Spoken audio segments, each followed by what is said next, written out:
German? Oh, German. How would you pronounce it in German? That's a good question. Right? I think it's the same. Hoellein? Yeah, something along those lines. Yeah. Well, usually in English, the E is where an umlaut would be in German. You know that Yeah. little dots? Phew.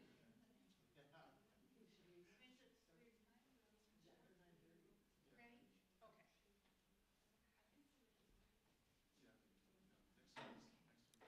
Welcome, everybody. Last week, we had 30, almost 40 people. I trust that people will be straggling in as they realize that there's been a time change and they better not miss it. So welcome, all of you. I'm going to start off with a prayer, and then Martina will introduce our speaker. Words from Matthew 6:21. For where your treasure is, there your heart will be also. Liberating God, standing on a mountainside, you spoke words of challenge and freedom.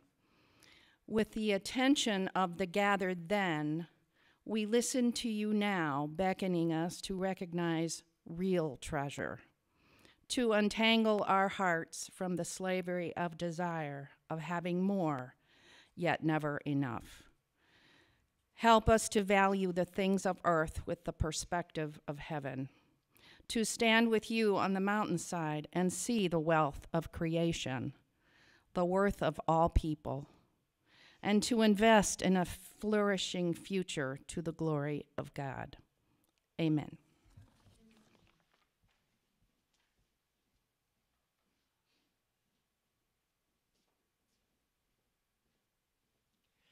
I'm not really going to introduce Professor Hoellein. I hope you'll say about yourself what you feel is appropriate for this morning. But I will say how proud I am to live in the same city as Loyola University of Chicago. My daughter graduated with an undergraduate degree in biology from Loyola, and she turned out great. And while she was there, she was involved with some of the research activities at the Center for Environmental Sustainability. They were collecting restaurant waste oil and making soap, I believe it was, and some of the other projects there. And I'm proud that Loyola has made such a commitment to training students to be prepared to embrace the challenges that lie ahead in regards to our precious, fragile earth. So, Professor Tim Hoellein, welcome. Thank you, Martina. I'm so glad to hear your daughter had a good experience. That soap is made from restaurant waste grease and put into the bathrooms at Loyola, so I use it all the time. Yeah. So it's nice to be here. My name's Tim Hoellein. I'm in the biology department at Loyola. I have been there since 2010. And I'm originally from Western Pennsylvania. My father was a minister, a Methodist minister, so being in a church basement is very familiar to me. We moved around a couple different towns in Western Pennsylvania, and I guess what connects my work now to that time period is a lot of my experiences in nature in that part of the country were really mixed. You know, it's very beautiful, it's hilly, it's green, but it's also very industrial. The towns we lived in had coal mining and manufacturing. And so you look in one direction, it's beautiful. You look in the other direction, it's very polluted. And so part of my, I guess, overall mission in doing this work is to contribute to a clean environment. And my experience as a child in that part of the world is a big part of it. So that's where I come from. All right, I want to tell you a bit about trash. And if you've got questions, if you've got things you want to ask, please feel free to interrupt and we can just have it as a dialogue. I'll tell you a bit about overall, where we are with our understanding of trash as a pollutant in the environment, and then talk to you a bit about how we've done some of that work locally, which has involved really a lot of volunteers who are out picking up trash. And then I want to end with some discussion about what we can do relating to contributing to making the world a better place in regards to less litter, and how that can work through a bottom-up approach from our own actions and then a policy approach as well. This is not trash. This is a picture of two snakes. I saw this on the internet on a account that I follow that's into reptiles. So this is a cobra that's venomous, and it's bitten a python. And when the python is kind of dying of the venom, it strangled the cobra to death. So these are two big snakes. They killed each other. It's really kind of an amazing, nature moment captured by someone who's interested in snakes. But this is a zoomed-in picture, so the actual picture looks like this. Two dead snakes, fascinating. But, if you look where it's taking place, this is what also makes me feel like it's relevant for our discussion. It's taking place maybe in a ditch or a dry stream bed or something, and it's covered in trash. And so from my experience, this is a way, I think, in which we've come to accept the world, that we have nature occurring, but in the background is this pervasive and all-encompassing footprint of human activity via our trash. And we can kind of stop seeing the trash. This is another example of this. This is a colleague of mine. They were taking samples in this stream for chemicals, chemicals in the water that you can't see. Certainly that's an important thing for them to study. But you can see, obviously, there's another problem in this stream, which is the amount of trash. But because it's so pervasive and so abundant and such a part of our daily visual experience, it kind of can fade into the background. And so the work I've been doing, we've been collecting trash from rivers, beaches, lakes, sort of all over the region. And we've been really trying to identify where it's coming from, where it's going, and how it interacts with living things when it's in the environment. And trash is really lots of different things. It's one term, but it encompasses a wide variety of materials. You can see there's metal, there's plastic, there's fabric, and it's also all sorts of different sizes, too. The picture on the right here is showing some very small pieces of plastic. And we're doing this largely in sort of urban environments, but it's not something that's restricted to cities by any means. This is a picture from a beach in the South Pacific. No one lives on this island. In fact, no one really even lives close to where this island is located. But the beach itself is covered in trash. And it's covered in trash because of the way that the global ocean currents are moving litter all over the world. And this is one place where it ends up. And trash can have all sorts of different effects. We're concerned especially about some of the biological interactions, which include organisms getting tangled up in the trash or ingesting, eating trash and what that does sort of to their internal organs, and any chemicals that might be kind of moving along with the trash that can be digested by living things. The reason we're seeing more trash, if we've been keeping our eyes open anyway, is because we're producing more trash than we used to. This is a graph that's showing the production of plastic waste between 1950 and 2015. So around mid-century is when plastic started to be produced on an industrial scale and used in all sorts of different products. And the production of plastic hasn't just increased, it's accelerated, meaning every year there's more produced than the year before. And all of that plastic waste kind of has to go somewhere. It's estimated about 8 or 9% of the global plastic is incinerated, it's burned up.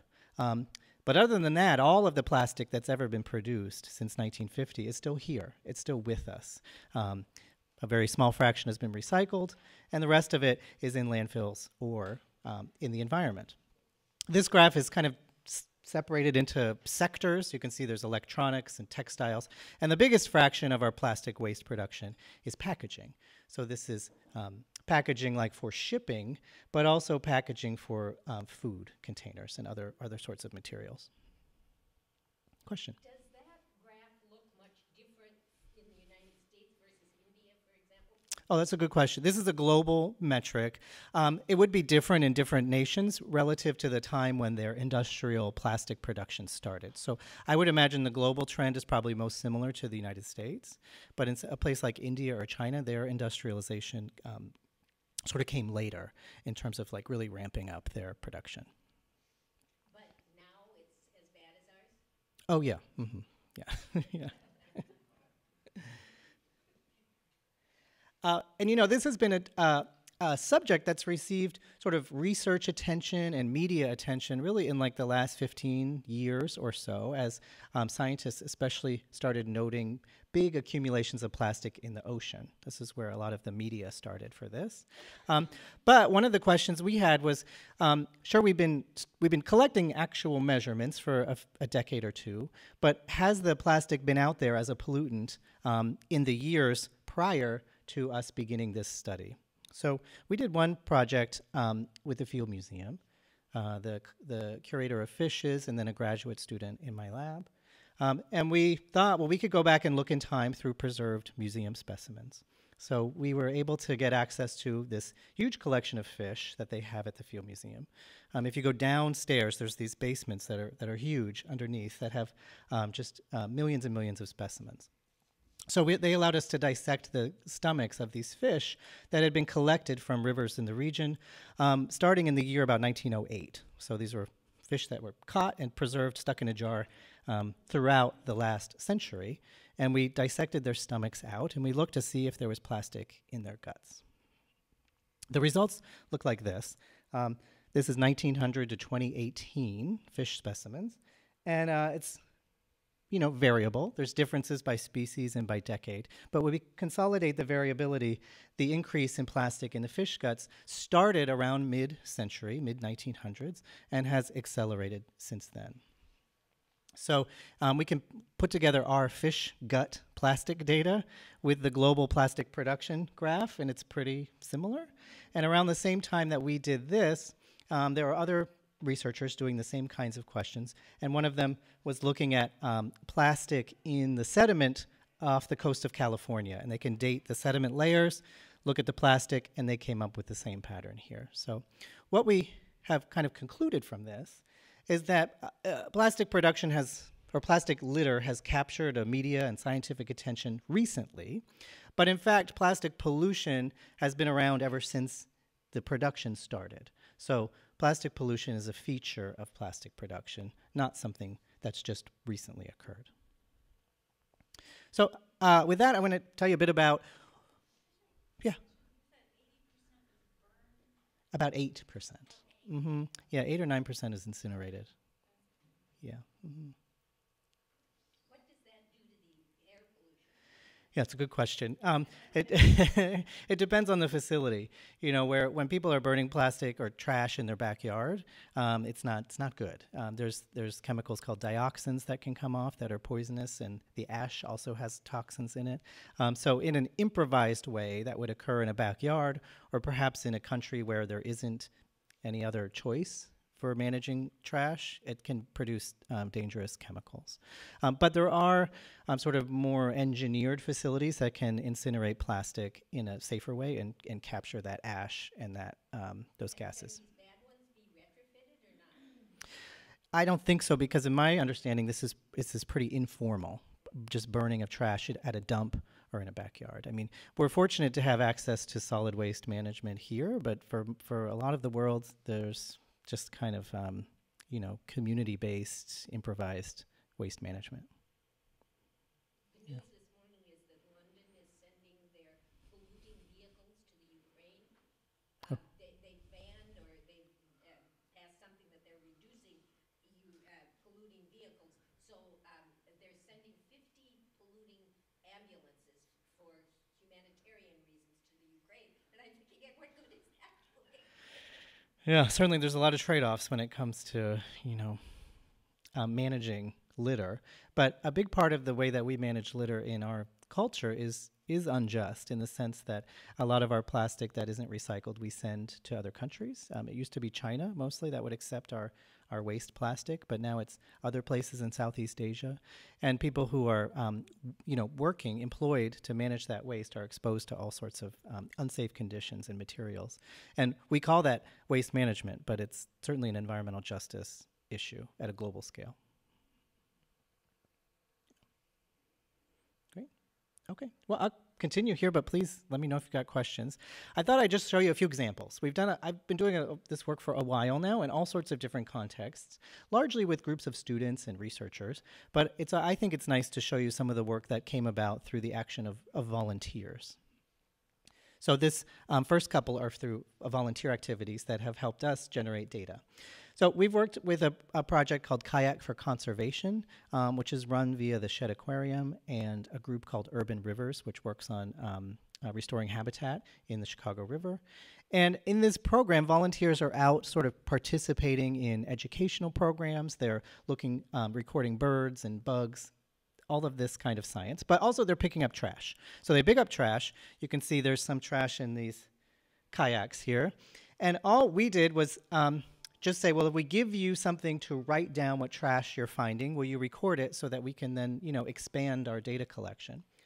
So I have this is the data sheet we gave them. I have it zoomed in if it's a little easier to see. So there's different categories. We have them record what trash they're finding. It's by, food-related items. Then they record if it's paper or styrofoam, et cetera. So anyway, this is the action of thousands of individual kayak cleanups through thousands of volunteers that have picked up trash. I've got a couple graphs like this, but I want to simplify it to make it easier to take in. We've done this program for 4 years now, so this is our record from 2020 to 2023. If I can just narrow that down to make it easier to take in. This is a graph of all of the litter that's collected by the kayakers in the last year, 2023. And we have it here separated by material type.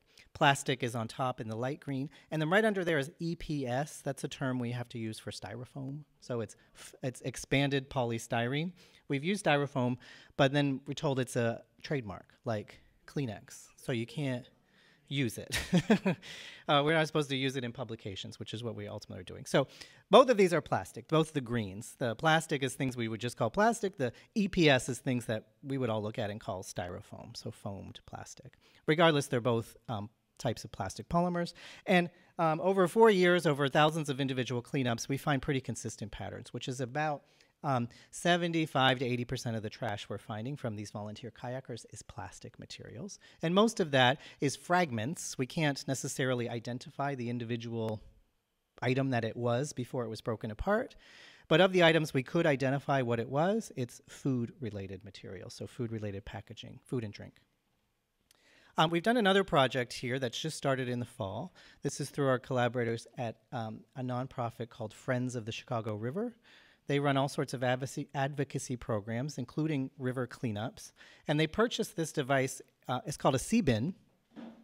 It's a trash can, basically, that is installed on a dock, and it kind of sits just below the water. It's run via electricity, and it kind of just gently draws in whatever's floating into this trap, and then it's emptied once a week. So this was set up at the Wendella cruise docks right at the Wrigley building downtown. So the Wendella company and Friends of the Chicago River did the work in terms of putting it together.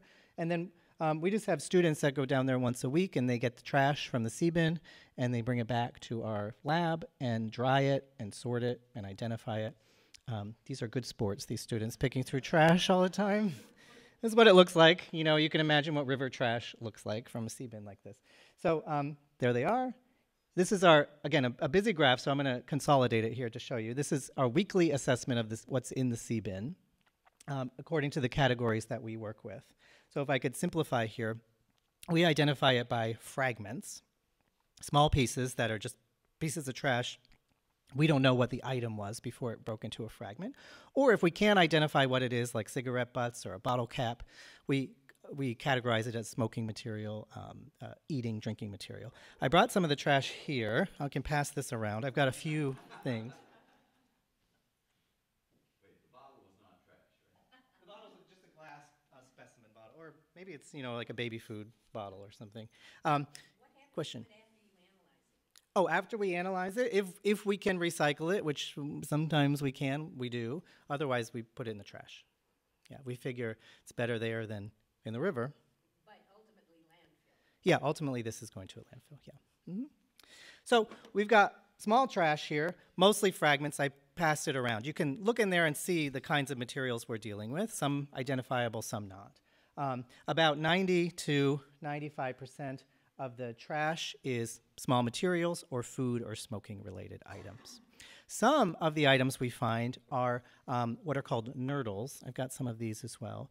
These are little plastic discs that are used in plastic manufacturing. So a plastic manufacturing facility purchased these as raw materials, and then they mold them and melt them down into the production process to make whatever it is that they're making.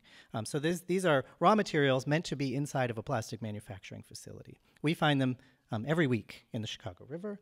We found them throughout the river system. We found them on the beaches. These are a global pollutant. So we have them here too. Are those the kind of things that go in some kids' toys and in things like beanbag chairs? So I suppose, I don't know what's inside beanbag chairs, but it might be something like this. Yeah, you could take a look and see if it comports with your understanding. But these are for plastic manufacturing. They're very characteristic in terms of their shape, their disc. They sometimes have a dimple. Sometimes they're a cylinder shape. And when we find them, they're very uniform in appearance. All right, one more volunteer set of data here, which is another volunteer group we've been working with called the Alliance for the Great Lakes. The Alliance for the Great Lakes runs all sorts of advocacy program for clean water in the Great Lakes. And one of their programs is called Adopt a Beach. This is a volunteer system where people can go online, participate in beach cleanups, and remove trash from beaches all over the Great Lakes. I had my students do this one time for extra credit because we have a little beach next to our campus in Rogers Park. And we were doing the activity and using their data sheet to write down what we were picking up on the beaches. And I thought, oh, I wonder what we could do with this information. So I asked the folks that I was working with if they've analyzed the data, and they said no, they had not. So since then, I've had students take bits of this gigantic data set and use it to see, well, what kind of trash are volunteers picking up off of our Great Lakes beaches? So one more big stacked bar graph to simplify for you. This was a project one student did to look at beaches on the Great Lakes in New York and some beaches in Illinois. And again, just to narrow it down, it's the same pattern across all the sites. And their categories, really about 75–80% of the trash was in the category of small pieces, tiny trash, they call it, food-related items, and smoking-related items. So very consistent what we're finding across kayakers, the sea bin, and the beach cleanups.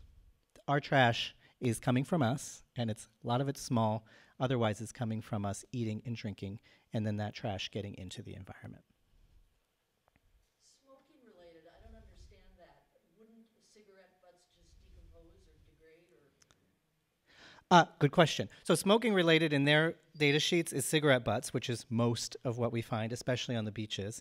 Also cigar tips and then some cigarette packaging. And in recent years, it's also been vape products that we've been finding in the river and on the beaches. Cigarette butts can last, 5 to 10 years or so. It's the filter, yeah. They're made of, the filter is made of cellulose acetate, which is a form of plastic. They're wrapped in paper, but it's a fibrous material that sort of gets squished and torn, so they can be torn apart. So their primary means of breakdown is physical kind of fragmentation and tearing that goes on with the cigarette butts, yeah. But there's good news on the cigarette butts, so it's a good segue that you asked. Another student was looking over a really long time period. So this program has been running for 20 or 30 years, the Great Lakes beach cleanups. And so there's this really long data set, so we can look at trends over time. And this is the kind of thing we could never do ourselves, meaning me and my students and collaborators. It's just so vast in scope and so long in the record. Most of what we find on our Great Lakes beaches is cigarette butts. It's the most common thing. In Chicago, you're not supposed to smoke on the beaches, but there's a lot of cigarette butts. So who knows what effect that policy's having.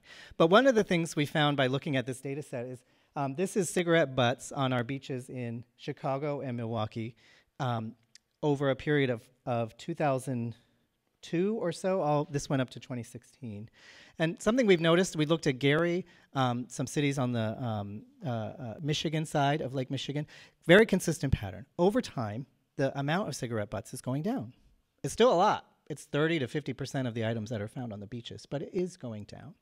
So to me, this is a positive story because we know that over the long term, national smoking rates have been going down. There are less people smoking than there used to be, and there is less lung cancer than there used to be. And we can show that there's actually less trash from cigarette butts than there used to be. But the reason for all of this, I think, is really multifaceted. For all of these recent decades, we've had educational campaigns designed to discourage smoking. We've had laws, policies designed to discourage smoking, like where you can smoke, taxes that have made smoking more expensive. All of these policies collectively have reduced smoking rates. And we think we can show they've reduced litter from smoking too. I'm surprised. It looks like the amount of smoking litter is similar in Chicago and Milwaukee, despite the difference in population. Yeah, this is by percentage. So this is not like number per square meter. This is percentage of all the items that are picked up. Yeah. So proportionally, it's the same amount. And it used to be something like 50% of the items that the volunteers were picking up were cigarette butts. It's a lot of cigarettes. It still is. Even when you go out there now, there's still a lot of cigarette butts to pick up. There are other groups like the Alliance for the Great Lakes in Texas and on the coasts. Do they report similar kinds of results? Yes, they do. The group that I'm most familiar with that analyzes the ocean data in the U.S. is called the Ocean Conservancy. So if you go on their website, the Ocean Conservancy, they have breakdowns of all of their volunteer cleanups from all over the U.S. on ocean beaches. And the data sheet that the Alliance for the Great Lakes uses is based on the Ocean Conservancy's data. So they have a really wonderful website, actually, and lots of educational tools as well, both the Alliance for the Great Lakes and the Ocean Conservancy. Yeah. This is great. Yes, more questions. This is all floating debris, right? This is beach debris. Yeah, so we're looking here at volunteer beach cleanups. So these are people who have been out picking up trash off of Great Lakes beaches.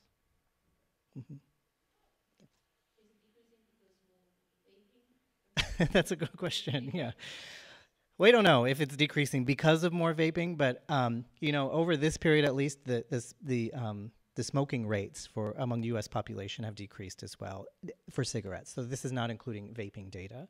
In about, I would say, right around the pandemic times, the Alliance for the Great Lakes modified their data sheet to include vaping. This is like the electronic cigarettes. And we find these products, to me, I'm not someone who vapes, so it can be hard to know what is a vaping product because there's lots of different kinds. There's like the reusable kinds of vaping products. There's the single-use products that apparently last a few weeks. And then there's the refill cartridges. So it required us to understand what we're looking at to then be able to put it into that category. But it's on there now. We don't find too much of it compared to cigarette butts. But who knows what will happen in the future. Yeah.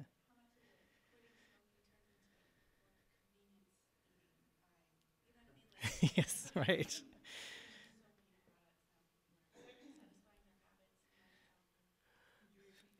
The question was, does a decrease in smoking mean increase in snacking or,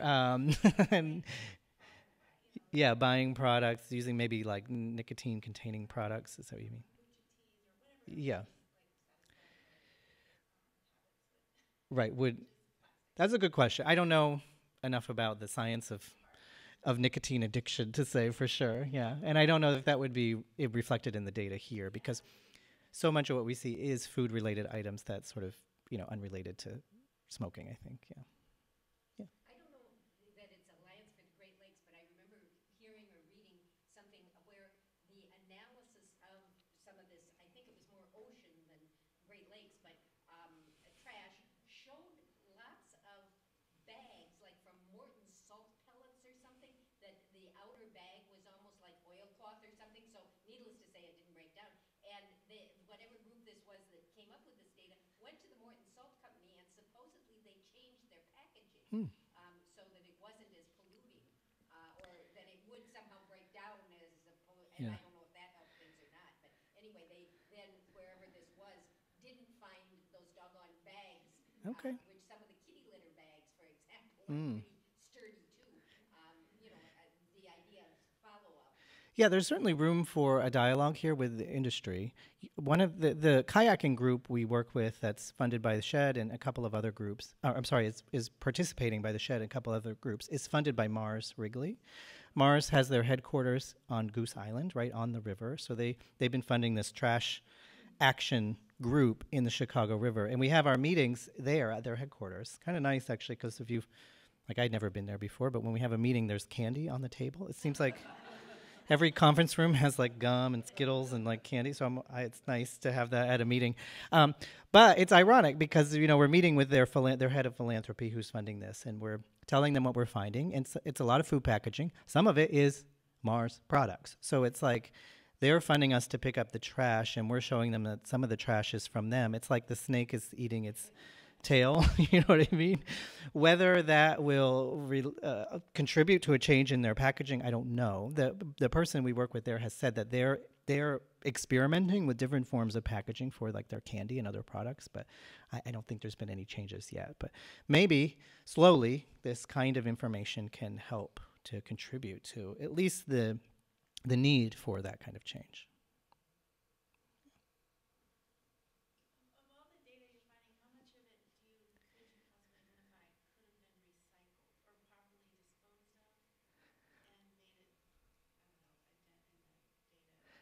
Like if we picked up a plastic bottle and we record that as potentially recyclable but a missed opportunity, do you mean?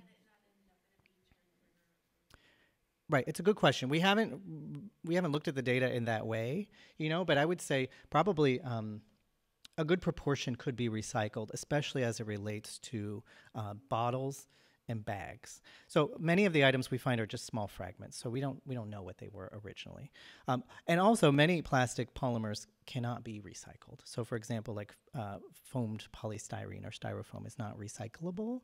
Also hard polystyrene, which is like a Starbucks cup, that's the same as foam polystyrene, is also not recyclable. PVC, there's many of them that just they don't have the capacity to be recycled. Yeah, so we don't always. We have the machine to identify the polymer type in our lab, but we don't use it on every piece of trash that we get. Yeah. Mm-hmm. I was at a zoo conference out in Phoenix years ago, and they had a program where they were taking styrofoam, and I don't know if it included, stuff that had pizza sauce on it or not. But anyway, somehow you can actually compress styrofoam, but it has to, it's a totally separate process than 1 through 5 and 7 plastics. Mm-hmm. And they were compressing it and making it into like cement blocks that they were then using for, spaceship, they got those things out there, they call them earth ships or whatever, housing of some Oh, sort. okay. So they were making it, so they were saying it's not that it's not recyclable, it just has to be done differently than I the see. others. Okay. Yeah. The challenge of plastic recycling and of understanding what's recyclable and what that even means and what it gets turned into is certainly something that's very confusing to most of us consumers. And in my mind, and maybe it's cynical, I think it's been designed to be confusing.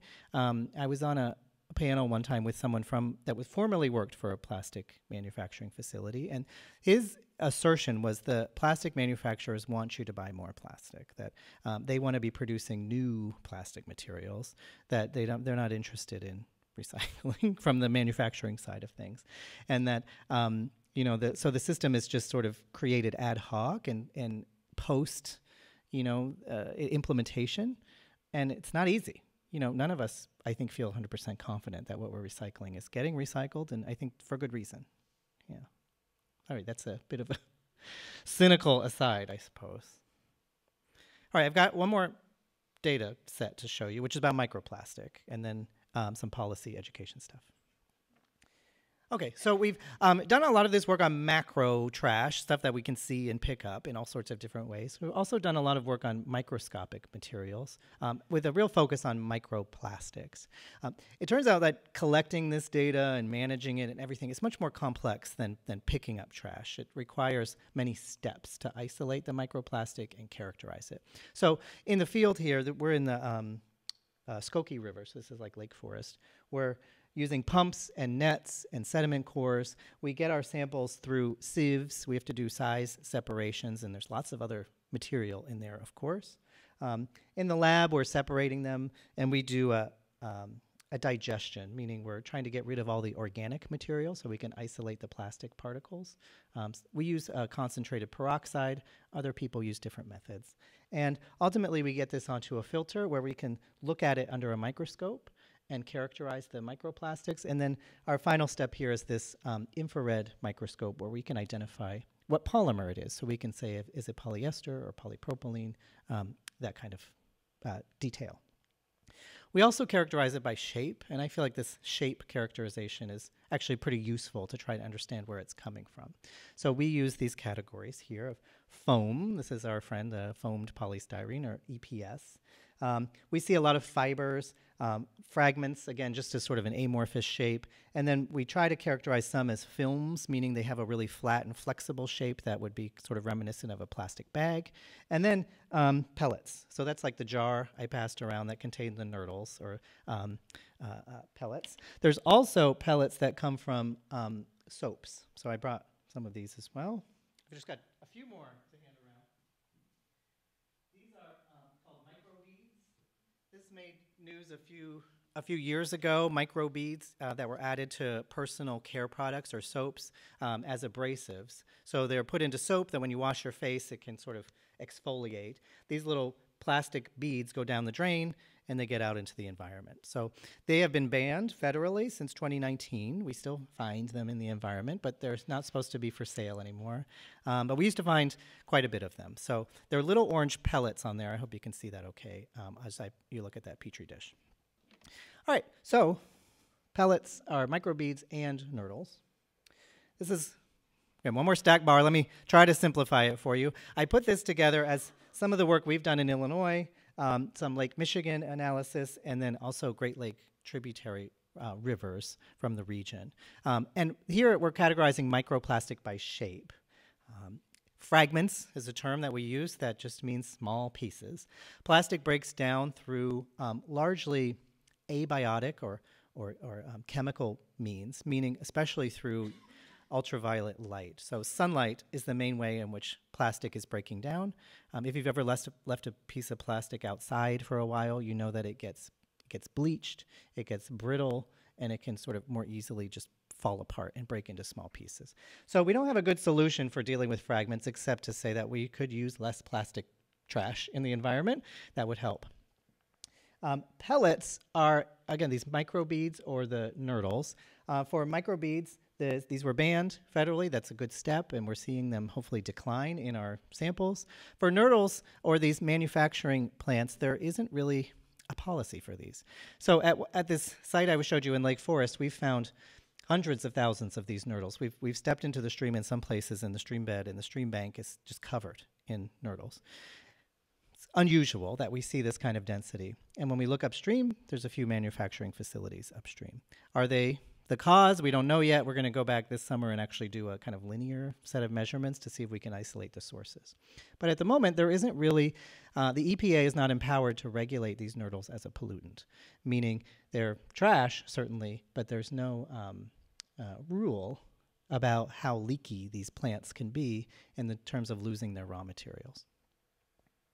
And then really the most abundant shape we find is fibers.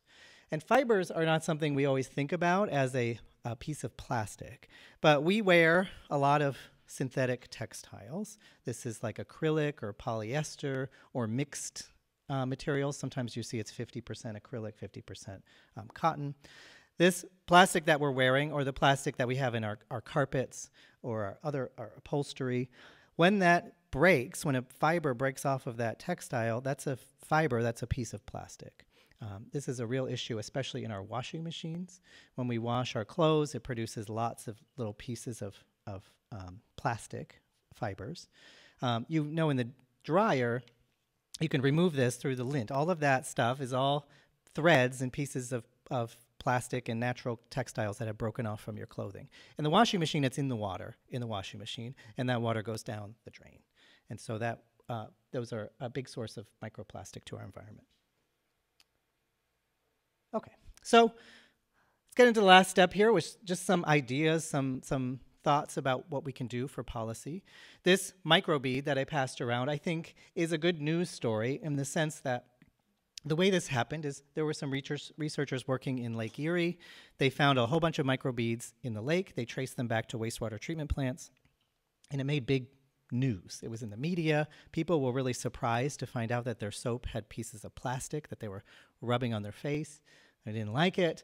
There were some laws passed in New York, California, and Illinois, and this kind of momentum of these different states banning the product led to a federal policy change. This happened in a period of about 6 or 7 years, so relatively quickly. And to me, it's a positive outcome. Research, education, policy. And we've made a small dent in the amount of microplastic pollution in the environment. I think the same kind of thing can happen with these nurdles.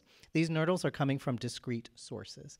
These nurdles are not meant to leave manufacturing facilities. So somewhere in the transport, in the movement, in the storage, they are. And it's happening all over the world. It's a big problem in the Great Lakes and also in the Gulf Coast, where there's a lot of oil refining and plastic manufacturing. And there are lawsuits underway. The current state of the regulation is voluntary, meaning that the industry voluntarily reports if they've made an error, which is not working. And I was coincidentally, I was in Washington this week with the Alliance for the Great Lakes. They invited me to come along. I've never done anything like that. But we were in Senator Durbin's office. So Senator Durbin has proposed a law to empower the EPA to regulate plastic manufacturing facilities for this pollutant. They didn't seem that confident that it was going to pass. They said that Congress is not, passing a lot of things, but that they're continuing to work towards having more, I guess, legislators sign on to this bill, and that potentially, in the coming years, especially if there's momentum at the state level, that this could be something that passes. But to me, this is a discrete source of microplastic pollution we can document with, I think, some realistic expectation for compliance. We'll see. Plastic shopping bags are something that we really kind of commonly find. These are bags that we pulled out of the river. We find them in all sorts of different degrees of decay and transformation. Sometimes you can identify where they came from. Other times they're just kind of twisted and wrapped up around each other, almost sort of in a rope kind of fashion. And you can see they break apart and they lose pieces as they're kind of out in the environment. In Chicago, we have a policy for a 7-cent charge for a bag that's plastic or paper at big grocery stores. And this is a graph that I just got from the city that was early on, but it was saying before the tax in Chicago, customers using disposable bags, 82% of, sorry, I got backwards, 82% of people were just using the regular plastic bags at the grocery stores. After the tax, 48% of people were using the regular plastic bags at the grocery stores. And in other cities, over that same time period, there was no change in how that was going. So it reduced plastic bag consumption at grocery stores via consumers by about half, which is really wonderful. I haven't seen the updated stats on this. But to me, this is a policy that was enacted that helped just sort of one step in the movement towards a sort of habit change, a cultural norm. Now I try to remember to have my bags with me. I try to just do that, not 100% of the time. Sometimes I have to pay for bags, but this is just a gradual cultural shift that I think this is helping to perpetuate. Yes? What happens to the plastic bags that are collected at, say, at the entrance of the grocery store? Yeah. Are they really recycled? This is a good question. I have my students do an extra credit assignment on this question, where I have a few sort of media articles about people who have tracked those plastic bags to see what happens. And they happen to be in Britain, so I don't have the answer for the US, but I'm familiar with this couple of stories we read from the BBC. I would assume it's the same thing. Basically, some of them can be recycled, but are they? So in this particular set of studies that we looked at, the researchers tracked the plastic bags from these collection facilities to see where they went. A few of them went to recycling facilities. These were in Poland or in Turkey. But, they're shipped. They're shipped out of the country. So then it's kind of like anything could happen. Then a few of them went to what they call waste incineration for energy recovery. So they are burned up in these facilities that hopefully minimize pollution but can still capture energy. And then others appear to just go into a landfill. So I think it's a bit of a question mark where they go, and it could be a couple of different things, some of which may be the intended target, and some of which are not. Yeah. On a local level, there have been several congregations actually that have collected a lot of this plastic, and sometimes through Jewel and sometimes directly with a company called Trex, Trex, which is in California. They get converted. If you collect a certain number of plastic bags, I think it's now 1,000 pounds of plastic bags. Gosh. They will convert it to a park bench. So at last count, there were 7 of these park benches. One is in the library, and they're sprinkled around the community in several locations. Oh, huh. There's one at the Jewel in River Forest, and I think it has a sign that says it took 3,900 plastic bags. Wow, okay, all right. Yeah. So it's possible to be turned into sort of building materials. The collection point is Pilgrim Congregational Church just down the street. Okay. So maybe that's a better place than the grocery store itself. Yeah. Sometimes you get shopping bags that will, you know, the reusable ones that say made from 100% recyclable materials. Now, is that fibers you showed us? You know, you showed us the things, plastic can be broken down into fibers. I guess I don't know what that particular product is made from, but what we're finding that are fibers are originally from plastic textiles, largely from like clothing. So we see acrylic and polyester, especially. Are there other places that, you know, the EU, for example, or South America that you know of that are doing things more creatively than we are? Yeah. There's a you know, to me, there's a real grassroots element to this. Certainly, there's a top-down kind of like policy change element, but there is a market, a kind of collective demand for different kinds of products that I think both of those actions can make a difference. And the washing machine is one that I want to show you in just a minute. That might be a good example of this. Yeah. Yeah. Can you tell me what has to happen to replace the tons and tons of pallets of bottled water at Costco with something other than plastic? Like what do you mean? When you go to Costco, you see people coming out with just cases of this plastic bottled water. Uh-huh. What has to happen so that those are cardboard bottles? Oh, so the material that they're stored in is different. Yeah, what has to happen? Well, again, I think this is a combination of consumer demand, sort of bottom-up, collective action, and policy change. One of the big kind of news items that I think will help motivate consumer demand is our really rapidly evolving understanding of the plastic consumption that we're doing from plastic storage items. So in our studies, you know, we're doing microplastic analysis. The smallest we can really get down to is about 10 micrometers. That's our machine's limitations, very small. But there's a bunch of plastic particles in the environment and in our food that is smaller than that. That's smaller than 1 micron, which is what we call nanoplastic. And until recently, there's been some real sort of methodological machine-based challenges to identifying that plastic. It's very hard to run samples and identify plastics that are in the nanoscale range. So there's been a relatively limited number of studies. But recently, there's a new method for identifying nanoplastics that's been developed. And this was published along with a study of nanoplastics in drinking water bottles. Maybe you've seen this, was in the news a couple of weeks ago. A big part of that study was saying, wow, there's like something like 200,000 pieces of nanoplastic in a water bottle that you're consuming as you drink that water.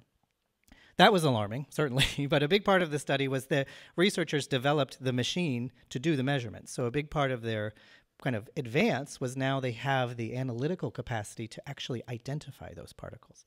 They first did it with water in drinking water bottles because the samples are very clean. You know, there's not a lot of other stuff. You know, an environmental sample, you've got mud, you've got sand, you've got all this other stuff you got to get through.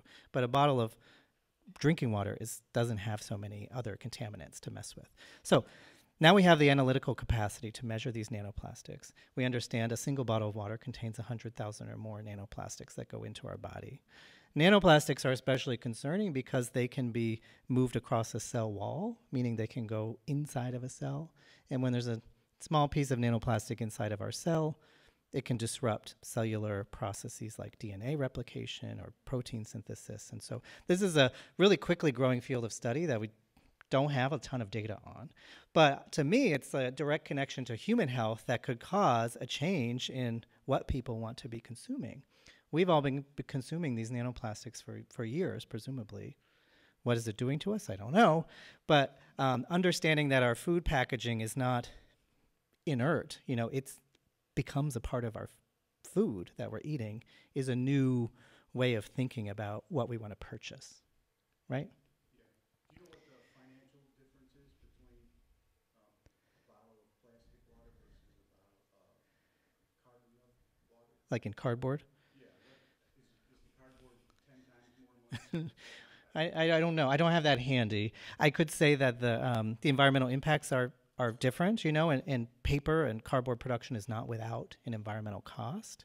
But in terms of the raw materials for plastics, they're almost entirely from fossil fuels.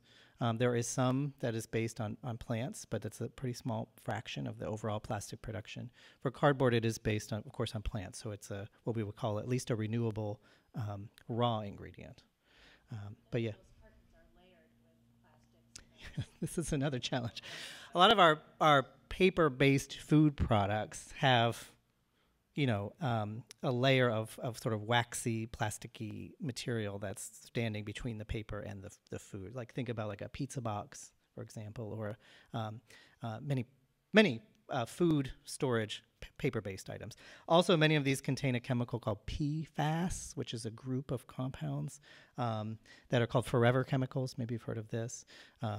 That don't really degrade well in the environment. We can't really metabolize. And so understanding our exposure to that is a concern too. Yeah, I know, it's just a long list of bad news. Can you comment about what proportion of the items you're studying are inert versus somehow active? I'm reminded of Mark Twain saying that, grass in a cemetery along the Mississippi River grows a lot better because all the people ended up with a lot of mud from the river. Mm-hmm. But are all of these microplastics actually active in some way if they get into your body? Yeah. Sure. This is, I think, a misperception that we've all had collectively, which is that that plastic and other trash is inert, that it's not interacting with our bodies chemically. Plastic itself is a really broad term for all sorts of different materials. We think of plastic first as being characterized by the polymer. So the polymer is the word we would use for the long chain of carbon atoms that make up the skeleton of the plastic. So that's the term like PVC, polyvinyl chloride, or polypropylene, or polyethylene. That's the polymer. The polymer is just one part of the product, though. Within that skeleton of the polymer, there are a lot of different chemicals that are put in. These are collectively called additives. Makes sense? These are chemicals that are embedded within the bones of that polymer. Those chemicals give all sorts of different properties to the finished product. It can give it, there's flame retardants, heat resistance, flexibility, color. All these different additives actually give the polymer, at the end, its function. So those chemical additives especially are not chemically bound to the polymer, and so they can depart the bones of the polymer. And they might do that in the environment, or they might do that inside of an organism's body. Those chemical polymers are especially the way that there's an interaction that goes on between the material and organisms. Some of those are toxic. They're just toxic chemicals. Some of them are endocrine disruptors, meaning they mimic hormones. Some of them can sort of find a home in like our fat storage and will be preserved in our bodies sort of indefinitely. So these chemicals that are in our food storage, that are in sort of items that we may actually kind of consume, they have a real biologically meaningful capacity. But the question is, we're exposed to them at pretty low levels, but over a very long time period, and in a very complex mixture. So identifying the cause and effect of one of these individual additives is pretty complex. Does that make sense? It's a lot of information. I'm reminded of the adage that the solution to pollution is dilution, which I don't know really works. But if you're saying in each plastic, it's the additives that you're more concerned of. Yeah. So within that plastic, it's by weight, let's say, a small proportion of the weight of the plastics. Well, it can be variable depending upon the product, but the weight of additives can be up to 40 to 50% of the weight of the product. Yeah. Yeah.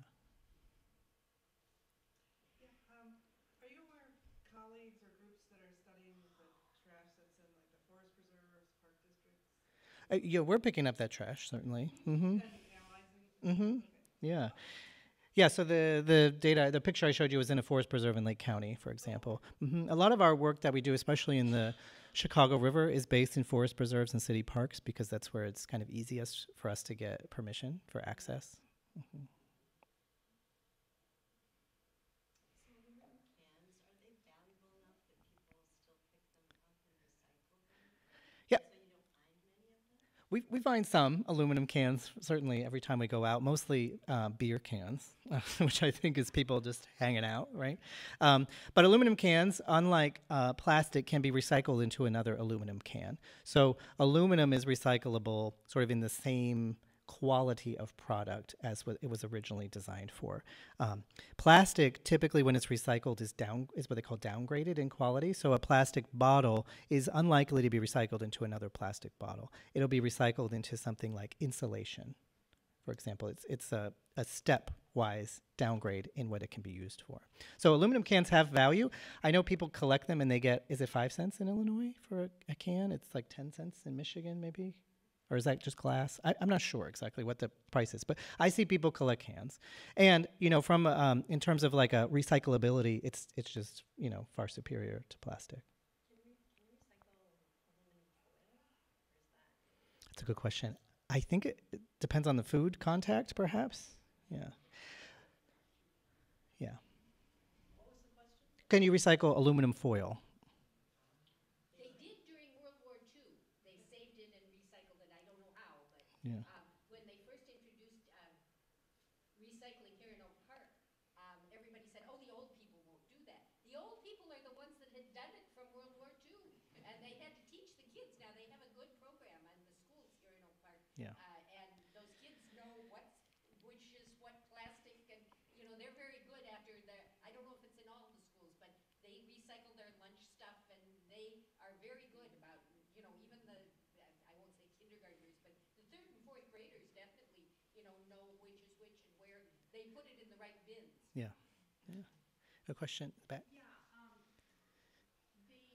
one of the things that aggravates me about recycling is, and generally the whole practice and assumption that the consumer has to deal with the trash of the companies that make products.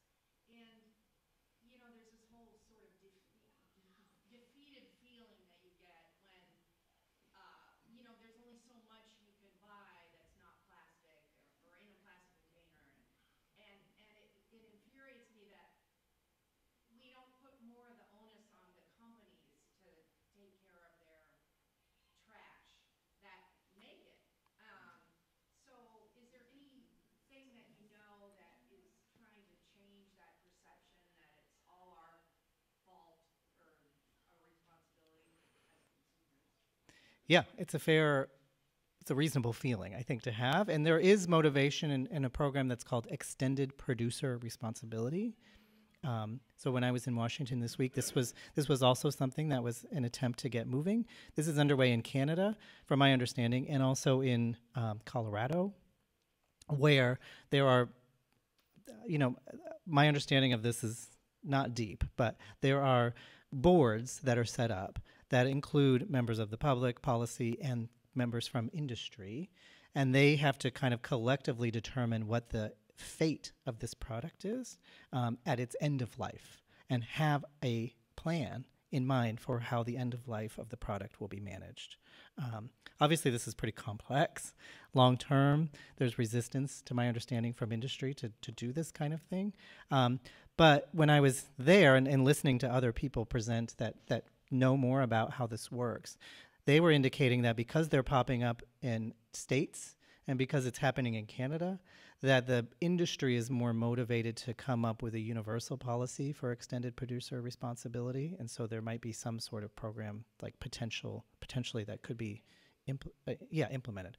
What that will look like and how that'll shake out in the U.S., I have no idea. But yeah, if you look up extended producer responsibility, you'll be able to read about it. And I thought I heard that there was either the state or a city, maybe Austin in Texas, that analyzed their trash and said that Frito-Lay or PepsiCo had the most trash. Yeah. Make them pay for it. Yeah, this is Austin. They call it like a brand audit in their trash to see who the worst one is, and it's always the same companies. It's Pepsi and Coke and Nestle, I think, is the other one. So yeah, because so much of the trash we find is food packaging, food and drink packaging, it's those big companies that are producing these materials. So who knows? Maybe that means there's a lawsuit or something. But I don't know how that relates to policy change in the short term. Yeah. And Frito-Lay is in Dallas, not Austin. So it's not their backyard. Yeah. You raised a point of demand earlier. It's important. If I had to go out of my way to find a cosmetic company that makes products, you know what I mean, that actually would choose my brand based on that. But you really have to do a lot of legwork. Yeah, it's not easy. Hand it over like your choice. Yeah, and I tried to buy a rug that was not plastic, and it was hard. It was hard to find one. Mm-hmm. Yeah.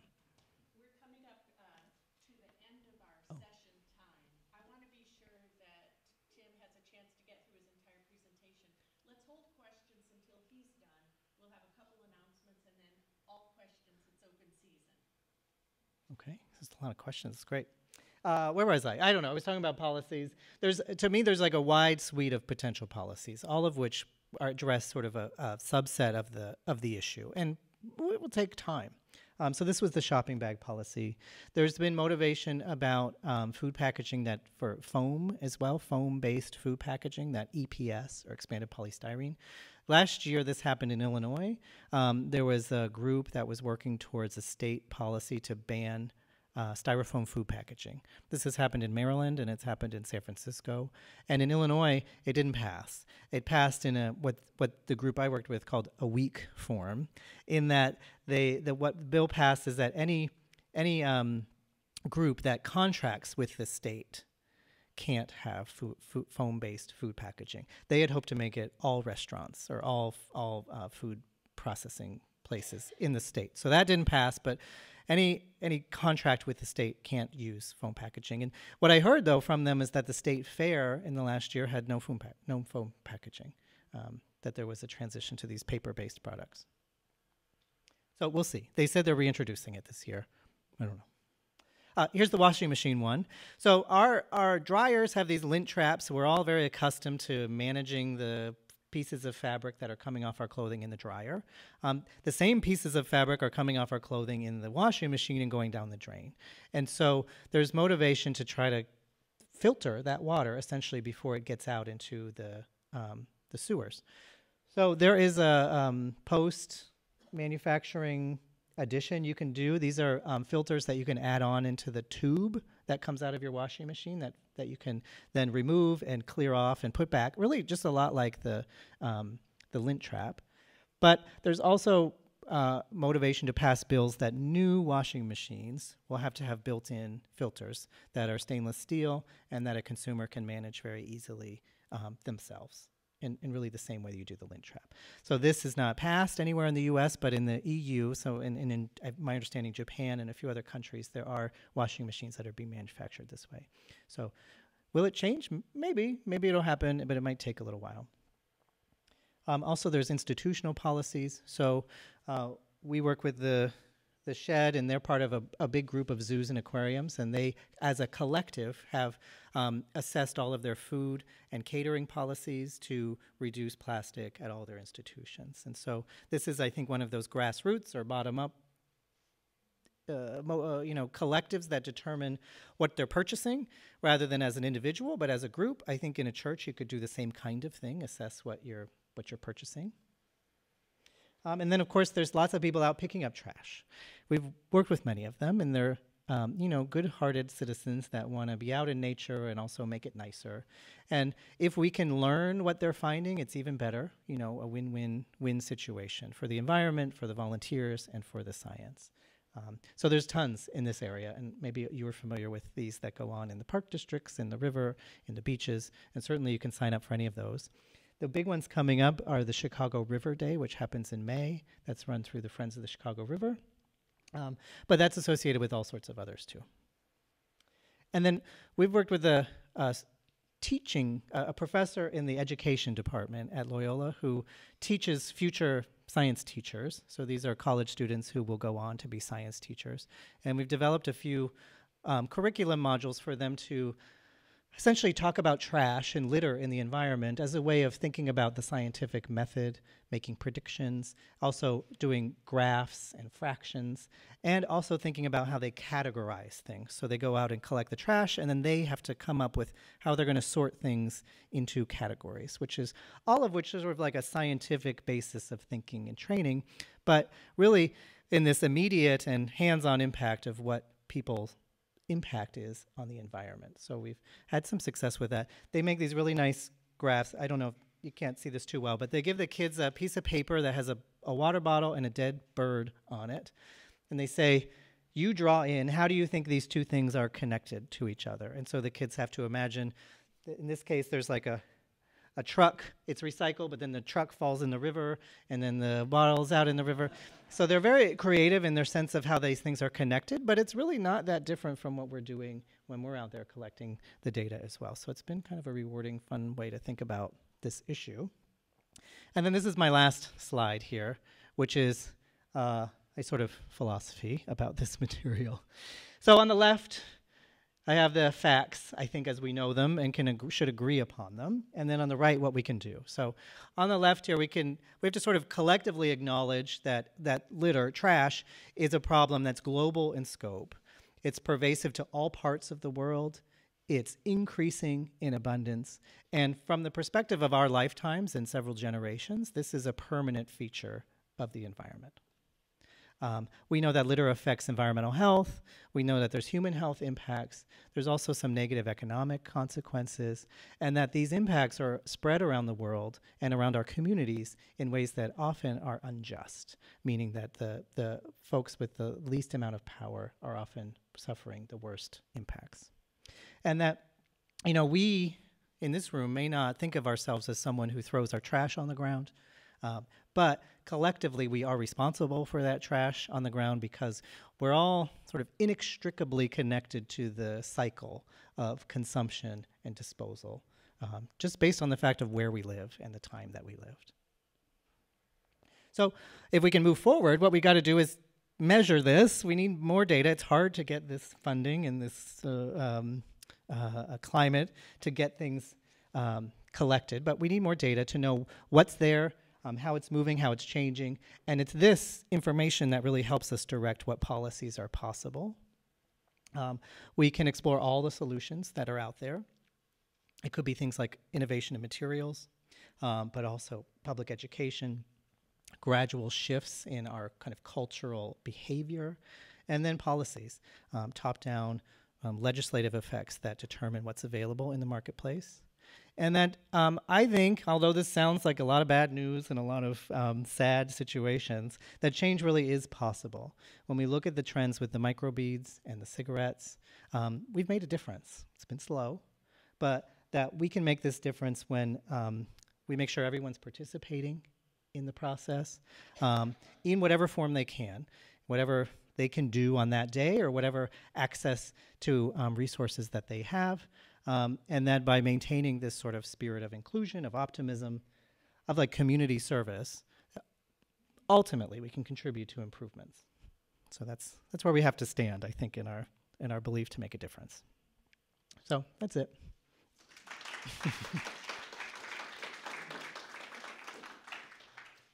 I'd like to invite Jim Babcock to come up. He's going to make an announcement. I'll also put in a pitch for something Tim mentioned. The annual Friends of the Chicago River Cleanup Day is Saturday, May 11. It's from 9 to noon. I volunteered to be a site captain, and I don't know if they'll accept me, but my big fear would be that I would volunteer to be a site captain and no one would show up at that site. So if you're interested in signing up, you can go to their website. If you're interested in reassuring me that if I am a site captain, I might not be alone with gloves and a trash bag, contact me and I could email you if I am in fact selected for this privilege. Jim Babcock. Hello, I'm Jim Babcock. I'm a member of the environmental justice team here at the church. We're a part of the Faith in Action Committee. And our goal is to help congregation members and the church as a whole to become better stewards of creation, of our common home. And there are several projects that we're working on. I have some information over on the side table about things that we're doing. One of the first projects that we worked on when I started on the team was on waste in the church and to try to make the communal events that we have with food and drink to be more waste-free. So we have these bins, you've probably seen them with landfill, compost, or recycling. We also worked on a water project. We established a rain garden here at the church that now takes the rain runoff from the roof and diverts it to the rain garden rather than down the drain and into the sewers. We're also sponsors of the One Earth Film Festival, which is an annual event and is going to be happening again this April. And we also do quite a work in the energy field. We've helped to establish a relationship at the church for our electricity usage with a community solar project, which means we subscribe to a part of a solar field somewhere out in Illinois, and that then we get credit for in terms of the electricity that we use.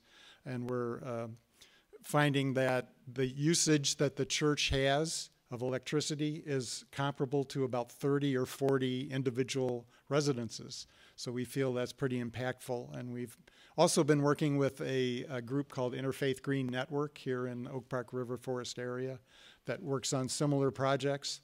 And through that group, and I've got information for that group as well over on the side, through that group we've been able to have about 7 congregations here in this area subscribe to community solar projects.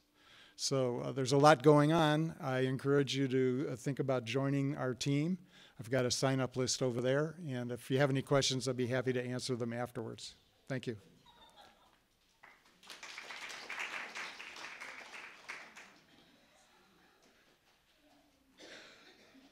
We're at our official end time. Perhaps the best thing to do is, if you're willing to stick around, if you have questions you'd like to address to him individually, we can continue to gather informally. Thank you so much for being here. Next week we have an amazing program.